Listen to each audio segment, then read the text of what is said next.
রাজধানী পল্লবীতে শিশু রাবিসা ধর্ষণ ও হত্যা মামলার চার্জশিট আজ সিএমএম কোর্টে জমা দেওয়ার কথা রয়েছে। এরই মধ্যে এই ঘটনার ডিএনএ ময়নাতদন্ত এবং ভিসেরার রিপোর্ট পেয়েছেন তদন্তকারী কর্মকর্তা। শনিবার ফরেনসিক ইউনিট থেকে এ সমস্ত প্রতিবেদন মামলার তদন্তকারী কর্মকর্তার কাছে হস্তান্তর করে সিআইডি। গুরুত্বপূর্ণ এ সমস্ত ফরেনসিক নথিপত্র পেয়ে অভিযোগপত্র তৈরির কাজ প্রায় শেষ। রাজধানীর শহীদ সোহরাওয়ার্দী মেডিকেল কলেজ হাসপাতাল থেকে ময়নাতদন্তের প্রতিবেদন দেওয়া হলে তা দিয়েই অভিযোগপত্রের ড্রাফট তৈরি হয়। চার্জশিটে সোহেল রানা এবং তার স্ত্রী স্বপ্না আক্তারকে অভিযুক্ত করা হয়েছে। এছাড়া এই মামলায় বিচার কার্য পরিচালনার জন্য বিশেষ পাবলিক প্রসিকিউটর নিয়োগ দিয়েছে আইন মন্ত্রণালয়। ধর্ষণ ও হত্যা মামলা চার্জশিট জমা নিয়ে বিস্তারিত জানতে চাই নিম্ন আদালত থেকে যুক্ত হচ্ছে সহকর্মী মুহাইমিনুল অপু।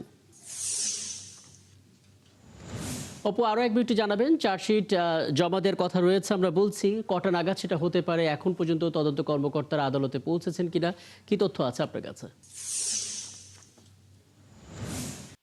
কর্মকর্তা রয়েছেন, তিনি কিন্তু এখনও পৌঁছেনি, তবে ঘণ্টাখানেকের ভিতরেই কিন্তু তার আদালতে পৌঁছানোর কথা রয়েছে। তবে রাকিব, আমরা সিআইডি মারফত কিন্তু জানতে পেরেছি, অর্থাৎ নাম প্রকাশ না করা সত্ত্বেও তিনি যেটি বলেছেন যে এই হত্যার আগেই কিন্তু রামিসাকে ধর্ষণ করা হয়েছে, এরপরে কিন্তু তাকে শ্বাসরোধে হত্যা করা হয়, এরপরে কিন্তু তাকে মাথা বিচ্ছিন্ন করা হয়। এটা কিন্তু আমরা সিআইডির একটি সূত্র থেকে এটি জানতে পেরেছি। তবে এখন পর্যন্ত যেই চার্জশিট সেটি কিছুক্ষণের মধ্যেই এটি সিএমএম কোর্টের বিচারিক আদালতে এটি জমা দেওয়া হবে। তারপরে কিন্তু এটি আমরা আরও পূর্ণাঙ্গভাবে এটি আপনাদেরকে জানাতে পারবো। তবে সকাল থেকেই কিন্তু আমরা এখানে সিএমএম কোর্টের সামনে রয়েছে, এখানে কিন্তু গণমাধ্যম কর্মীরা রয়েছে এবং পাশাপাশি এখানে যিনি মামলার তদন্ত কর্মকর্তা রয়েছেন ওয়াহিদুজ্জামান, তার সাথে আমরা কথা বলেছি। তিনি যেটি জানিয়েছেন যে পুরো যেই মামলার চার্জশিট সেটি কিন্তু প্রায় প্রস্তুত করে ফেলেছেন। তিনি কিছুক্ষণের মধ্যেই এই আদালতে সেটি জমা দেবেন, সেটি কিন্তু আমাদেরকে তিনি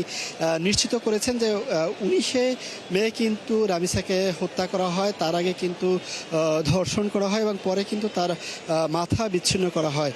অর্থাৎ এই অভিযুক্তকারী প্রধান আসামি যিনি রয়েছেন সোহেল রানা, তিনি এবং তার স্ত্রী যিনি রয়েছেন, এই দুইজনের বিরুদ্ধেই কিন্তু আজকে মূলত এই চার্জশিট দেওয়া হবে। এরপরে কিন্তু আজকে বিচারিক আদালতেও এই মামলাটি যাওয়ার কথা রয়েছে। তবে ঈদের পর নাগাদ কিন্তু এই মামলাটি নিয়ে বিচারের শুনানি যেগুলো রয়েছে সেগুলো চলবে এবং প্রধানমন্ত্রী থেকে শুরু করে সরকারের ঊর্ধ্বতন কর্মকর্তা যারা রয়েছেন তারা কিন্তু যেটি বলেছেন যে 1 মাসের মধ্যেই কিন্তু এই বিচার কাজ সম্পন্ন হবে, এটি কিন্তু তারা আশ্বস্ত করেছেন। তারই ধারাবাহিকতায় কিন্তু আমরা আজকে দেখতে পাচ্ছি যে আজকে রবিবারই এখানে এই মামলার চার্জশিট, পূর্ণাঙ্গ চার্জশিট সেটি জমা দিবেন।